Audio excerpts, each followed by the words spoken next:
Hey, it's Jenn Maroney of Jenn's Vision, and on this episode of Bringing the Goodness, I am going to introduce you to an amazing young girl named Alessia Rossillio, and I'm really excited for you to meet her and get to experience what both of us have actually been through. However, her experience has been so much different than mine, yet we have so much in common. So I really hope that you enjoyed this video. Hi, I'm Alessia Rossillio. I'm 19 years old from Philadelphia, Pennsylvania, and I was born blind in my right eye. Alessia, can you share with us exactly why you went blind in your right eye?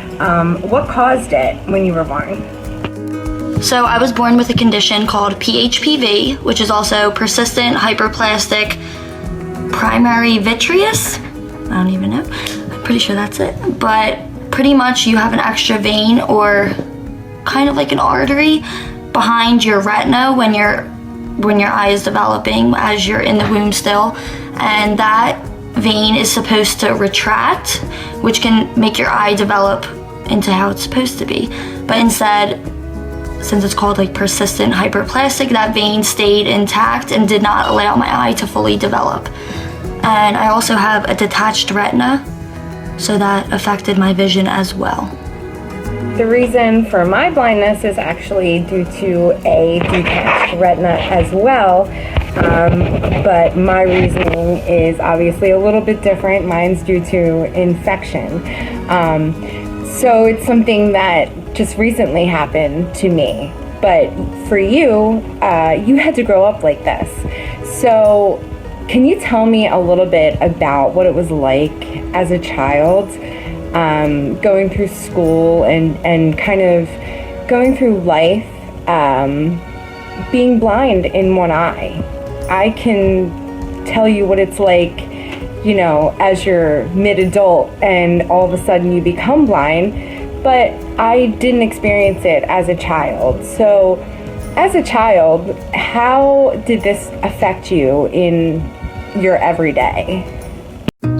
So I wouldn't say that like I'm more happy that this happened to me from birth, but I kind of think I would prefer it to be this way, because like for you, it was a freak accident that this happened to you. Like you grew up normal, seeing with two eyes and everything, and after this accident you had to adjust, and it was probably like scary to you. But for me, I haven't known any different my whole life. Growing up, like I didn't think I was blind in one eye. Like I would never say anything until people would make comments about how I looked, or when I went to the doctor and they would tell me to cover my left eye, and I'd be like, I can't see anything. Like what? Like I don't, because they would tell me to like read like the chart at the eye doctors and tell me to cover my eye, and I'd be like, well, I don't see anything. So that's when I started to notice that, oh, I have like something wrong with me. But growing up wasn't bad. I didn't really have to adjust. My mom said when I was learning to walk and stuff, if I would go to make a quick right turn, like I wouldn't see the wall if a wall was next to me, or like the cabinets. So they had to put, I guess, like baby proof the cabinets, the corners, because my mom said I would have dents in my head all the time from when I would turn really fast and like whack my head on the wall or something. But like as a toddler, I adjusted, like I learned my boundaries. But still, even to this day, if I'm walking in the mall and someone's on my right is coming out of a store, I might walk into them by accident. They give me dirty looks. I'm like, oh my God, I'm so sorry, I didn't see you. But it's just funny. I definitely noticed things being a child and going to see 3D movies. Like my mom knew I couldn't see 3D movies, but when my cousins are asking, oh, let's go see, I think it was like Spy Kids 3, the 3D movie, she still would let me go. I would go and be like, Mom, like these glasses aren't working. Like, can you run up front and get me a new pair? Because I would see everyone jumping at these scenes like, oh my God, did that almost hit me? And I'd be looking around like, what are you talking about? I always thought it was hilarious. But I wouldn't say being blind in one eye affected me in any way, because being a teenager, I drove a car. I only had to take a peripheral vision test but I passed that. And I know everyone's PHPV condition is different and their amount of blindness. I know people still see like shadows or have light perception, but for me it's completely, I would say, blank. Like I don't see black in this eye. Like it's completely not there. What I see is literally just the world. So what you said about walking into people and walking into walls is something that is new to me, but I do it all the time, and I am constantly walking into the walls myself and always bumping into people. And I always tell people, like, don't come in on the right, because if you do, you have a good chance of being knocked out. Not on purpose though. But something else that you also mentioned was the 3D movies, and I really experienced this for the first time when we went to Disney and my family went to watch a 3D movie, and they handed me the glasses, and at this point I don't think it had sunk in, and I put the glasses on and we went through the 3D experience, and at that point I realized I can't see 3D anymore at all. So that was a big adjustment for me, actually. Something for me to get used to. But like you said, and you make very valid points, it's something that you've always had, something you were born with. So you really didn't know anything else as far as that goes. So let me ask you, what was your experience like when it came time to make the decision to get a scleral shell and then actually get fitted for the scleral shell? Because for me, it was definitely a painful process, and it was forced, but for you, it was a choice. And I really just I want to know, like, what did you think of the whole process? I mean, we both know Kevin Kelly is amazing, but did you think it was painful? High school, had boyfriends, and I think it's when my boyfriend would go to take like a selfie with me, or like my ex-boyfriend would go to take like a selfie with me, and I would notice like me, like when I would Snapchat, take pictures of myself, I never had that eye in the picture. Like it would always be an angled picture like this. So I never had that eye in the picture. So now selfies became such a big deal, and that's when I started getting kind of uncomfortable with myself. I know all my friends knew I looked like this.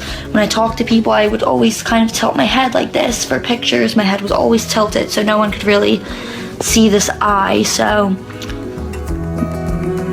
I'm now a sophomore in college, so over the summer after my freshman year, and college is a whole new environment, so I just wanted to test this out. So in the summer of after my freshman year of college, like I talked to my parents, I found Kevin Kelly online, and which is the prosthetic eye maker, he's amazing. For those of you who don't know, I found his website, saw before and after pictures, so we got in contact with him and made our first appointment to get like a consultation. But a couple weeks after, we went back because we decided I'm gonna try this process out, and he talked to us, if it's irritating, just take it out. You don't have to get the final prosthetic shell, but try the clear conformer. You're gonna have that for a month. Try that out, and if you don't like it, if your eye doesn't react to it right, you don't have to do the process. There's no like effect of just trying it out. So when we went to go get the conformer made, you have to get a mold created, and I didn't know how they were going to do this, but I see them bring kind of like this rounder shape object, and then they fill it with this thing, and it was the worst pain I've ever felt in my life. I don't know how infants sit through that. It is excruciating. I was hysterically crying because it just felt like needles poking my eye, I would say. Like, because they have to stretch it out and then they leave it in there for like 2 minutes. And that 2 minutes, I can honestly say I've never felt a pain like that in my entire life. I was tearing up, and then the doctor, it wasn't coming out right, so he had to keep it in there for like an extra 30 seconds, but that's okay. But yeah, that was the worst pain of my life. So that day it was just very irritating for my eye because the mold, obviously, the worst pain. And then they had to keep taking in and out the conformer to make sure everything was fitting right. And he would be asking me, like, does this feel right? And I'd be like, I have no idea. It's been almost 20 years. My eyes never had anything on top of it. I never wore a patch. So I don't know what it's supposed to feel like. So who am I to say, does this feel right? And I could be saying yes when meanwhile my eye's in so much pain, but it was in pain too because my eyelids were stretching out to this size. I mean, you guys saw what my eye looked like without it. It's so small. So my eyelids were stretching, so I had pain there. So growing up, I didn't always look like this. I got this shell in July. It's been 4 months since I've had it. So I'm gonna be taking it out. Sorry, it gets teary sometimes still. I'm gonna be taking it out and showing you guys my eye so you see how I looked for 19 years and how I still went about life. This is my suction cup that we use to take out the shell. So, some water. Let's get in the light. So this is my eye. I can definitely relate to you and understand the pain that goes into getting a scleral shell. It is definitely one of the most painful things that I've ever been through as well. So I completely relate to you as far as that goes. But I want you to know that it looks beautiful but you look beautiful without it as well, and that you are such a trooper and an inspiration. And by sharing this video, just like I shared mine, and that's actually how you found me, but by sharing this video, you're going to be doing so much good to people out there that are considering getting a shell.